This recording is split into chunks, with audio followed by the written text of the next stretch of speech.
Welcome or welcome back. This is your curious European friend, and in this video we're going to be looking at if it's cheaper to live in Australia or New Zealand. So let's go ahead and find out. More people are leaving New Zealand than ever before. A record number of New Zealanders are leaving the country. The major reason is Australia. Australians earn more and spend less. That's what the New Zealand media is always telling us. In this video, I'm going to test the theory by comparing the incomes and costs of both countries. Over 500,000 Kiwis now live in Australia, and according to the latest statistics, this is increasing by roughly 30,000 a year. So I thought it'd be a great opportunity to test the theory of whether Australia is better. I was in Sydney just last month, so I have the latest numbers to test the theory of whether Australia is better. In the Australian corner, we have Sydney, and in New Zealand, Auckland. So let's first compare incomes. Data across both countries is a bit spotty, so does that mean he's going to compare Auckland and Sydney together? we'll take the national averages. Over in Australia, their statistics department states the average full-time worker earns $2,047 a week. In New Zealand, the stats department similarly averages. Over in Australia, their statistics department states the average full-time worker earns $2,047 a week. In New Zealand, the stats department similarly states a full-time worker earns just $1,651 Wait, a week? That's kind of crazy. a week. Accounting for the exchange rate, New Zealand... Well, I guess, because I'm thinking about euros. That would be more than average in euros in my country at least. But I think that euros are, how do you say this? Like more than Australian dollars, if I'm not mistaken. Like, I would pay less in euros than it is in Australian dollars. average wage falls to just $1,509 a week, lower than Australia by 26%. Both data points are from governmental statistics sources. Our averages include just full-time workers and include all ordinary and overtime income data. Averages might be problematic and median might work better, but in this context they're fairly comparable. So Australia is a clear winner on the income side of things. But of course there are other things to consider alongside income. For starters, tax. As you can see here, Australia and New Zealand both have different income tax tables. If we take a $100,000 income in New Zealand and compare it to the equivalent in Australian dollars, this is what we get. In New Zealand, we deduct the income tax and ACC, giving us a take-home income of $75,452 a year. Over in Australia, we take off income tax and Medicare, giving us $71,300. Hold on, wait. This is going too fast for my brain. Okay. 75,000. Giving us a take-home income of $75,452 a year. Over in Australia, we take off income tax and Medicare, giving us $71,000. So in Australia, this is Australia, right? I think. So, wait, what? New Zealand, 100,000 in Aussies and blah, blah, blah. So this means that in the Australia's income is technically lower than the New Zealand one. $379. Now if we Average, convert the Kiwi dollars to Aussie dollars, we're left with just $68,980 a year. Oh, when you convert it, it does end up being less, the New Zealand one. Okay.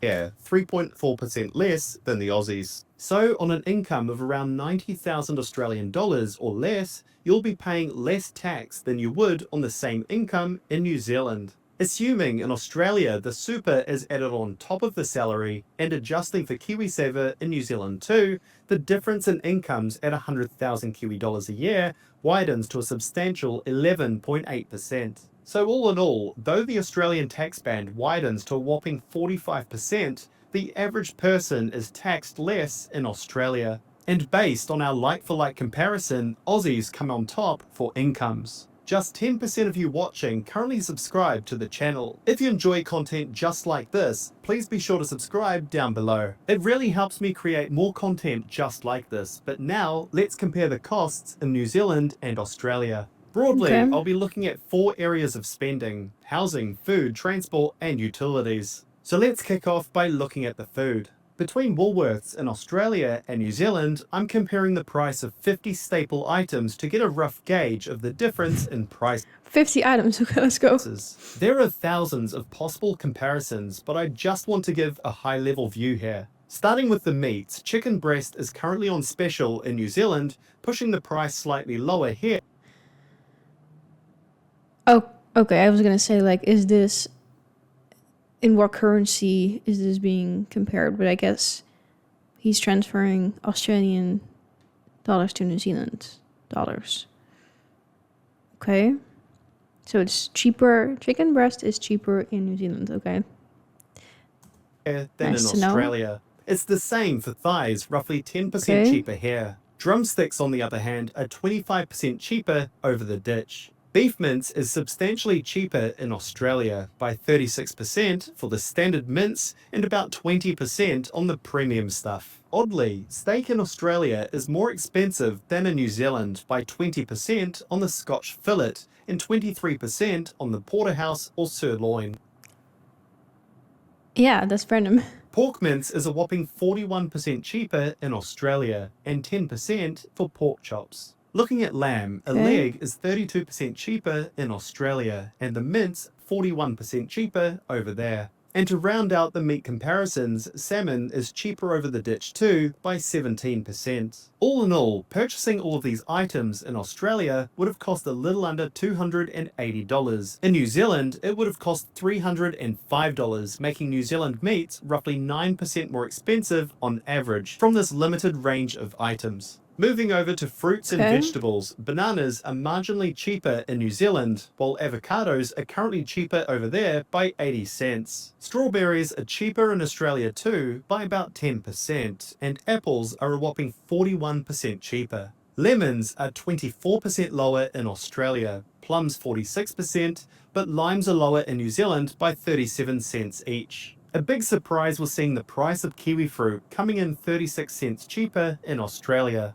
Pears are 4 cents cheaper in New Zealand. This man went in on all these products. Tomatoes 35% cheaper in Australia, and cucumbers are lower over there too by 16%. Potatoes and onions are cheaper in New Zealand by 20 and 54% respectively, while carrots are roughly the same price in both countries. Broccoli is 20% lower in Australia, lettuce 46% cheaper in New Zealand, capsicum too by 6 cents each. And finally, kumara, zucchini and mushrooms are all cheaper in Australia. All up, fruits and vegetables come in 10% cheaper over in Australia, Okay, with so far the groceries have been cheaper in Australia. 12 of the 20 items compared being lower priced. Moving along, a 3-litre bowl of milk is 29% cheaper in Australia, and a UHT carton of milk too by 20%. Bottles of cream are slightly cheaper in New Zealand by 6 cents, as is butter by 51 cents a block. Mozzarella cheese is 21% cheaper. It's unrelated, but I feel like watching more and more videos, I'm getting better at distinguishing the accents, or like telling when someone has a New Zealand accent. Because I just noticed with this word, he said it in the New Zealand way. In Australia, and tasty cheese too by 8%. Chobani yogurt is lower in New Zealand by about 19 cents a carton, and a tray of eggs is 14% cheaper in Australia. Obella dips are 18% cheaper in New Zealand What is an Obella dip? and frozen Oh, like just, is that Obella is the brand? fries are 16 cents lower in Australia. Frozen peas are 27% cheaper in New Zealand. Hash browns 28% cheaper in Australia, and that rounds out our refrigerated and freezer section. Once again, Australia is cheaper by about 9%, consistently lining up with our prior two grocery segments. Unfortunately, the pantry section continues the trend, with all of these items averaging out to an 11% lower price in Australia. So to summarize the findings in the grocery aisles, to purchase all 50 items in Woolworths in New Zealand would have set you back $457.21. In the Australian Woolworths, it would have cost just $418. Is that because New Zealand is just a bit more isolated, so it's going to be more expensive in comparison to Australia.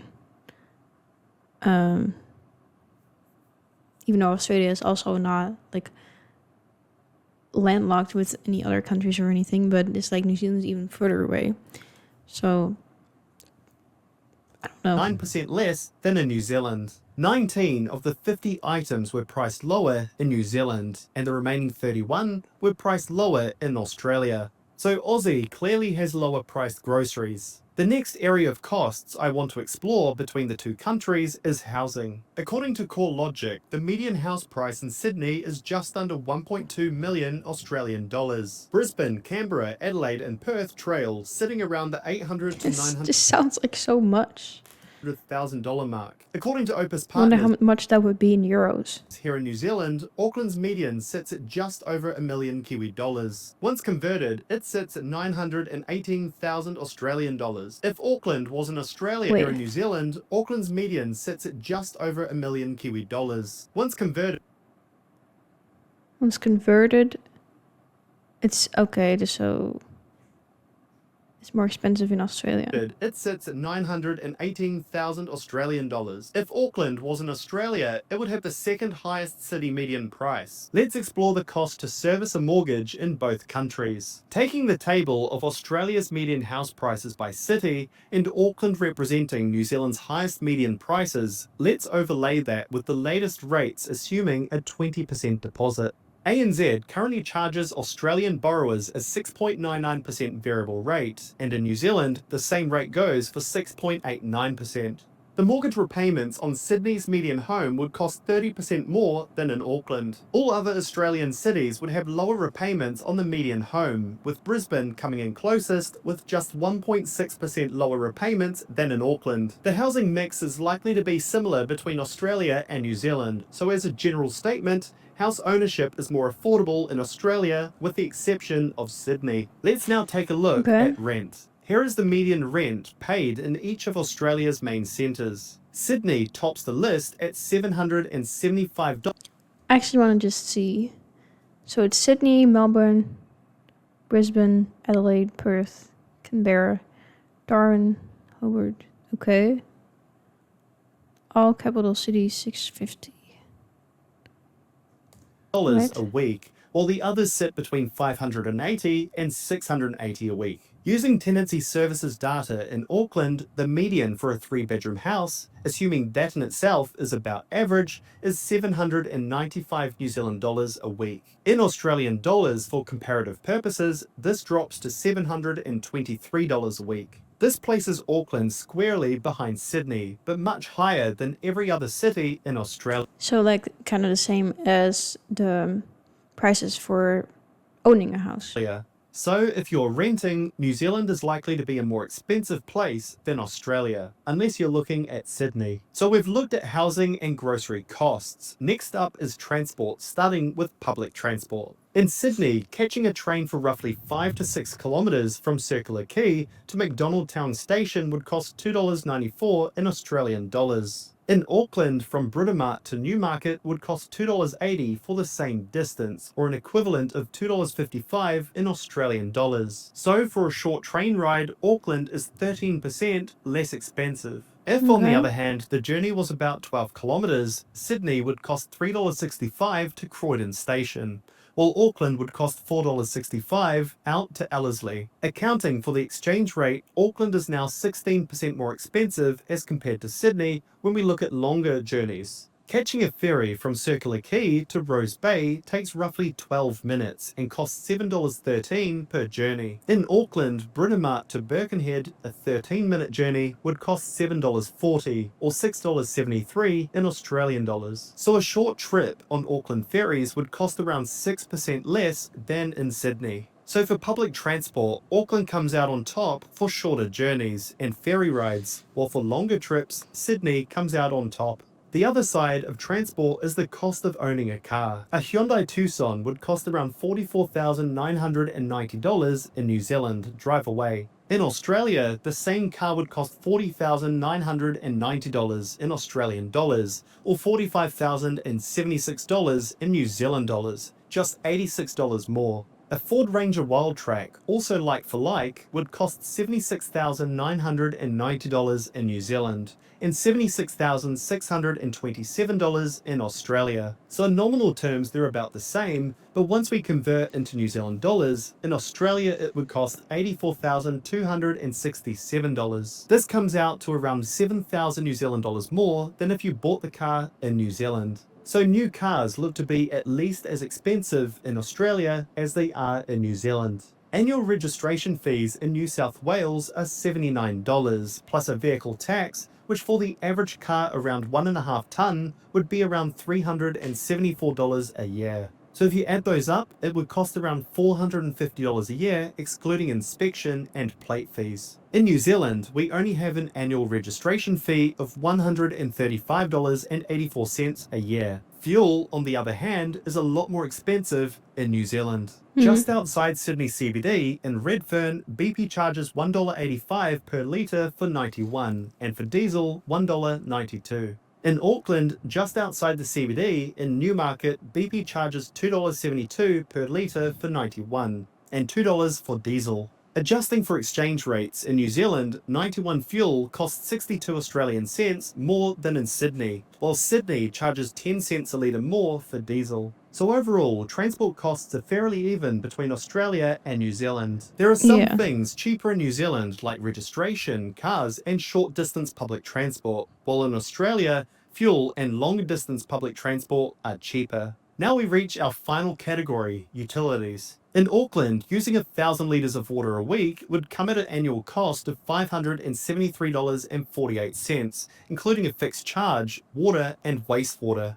For the same usage, Sydney charges a fixed $67.60 for drinking water, $623.56 for wastewater, and $88.92 for stormwater. The variable rate for 1,000 litres a week comes to just $138.84. Converting this to New Zealand dollars, it comes to $1,010.54, or 78% more than in Auckland. Moving along now to electricity, used contact energy. If you use around 10.7 kilowatt hours a day, or $3,900 a year, you'd spend an annual $1,439. In Sydney, using Origin Energy as an example, you'd pay roughly $1,628 a year, or in Kiwi dollars, $1,790. This is 24% more expensive than in New Zealand. For internet, Contact charges $85 a month for 300 megabits down and 100 up. In Sydney, they have 3 to 5 times slower speeds for $105 a month. So Australia is 36% more expensive when it comes to broadband plans, and much worse ones at that. So across all major household utilities, Auckland comes out between 24 and 76% better off as compared to Sydney. If you want to take a closer look at the difference in salaries between New Zealand and Australia, make sure to check this video out here. Below that is another looking at Australia's top 5 super funds. Please make sure to subscribe down below, and I look forward to catching you. I'm confused. I was waiting for like maybe a conclusion or something, but it's fine. I'm gonna make my own conclusion. So I think from this video, what we saw is that across these things that he compared, and he compared mostly Auckland and Sydney.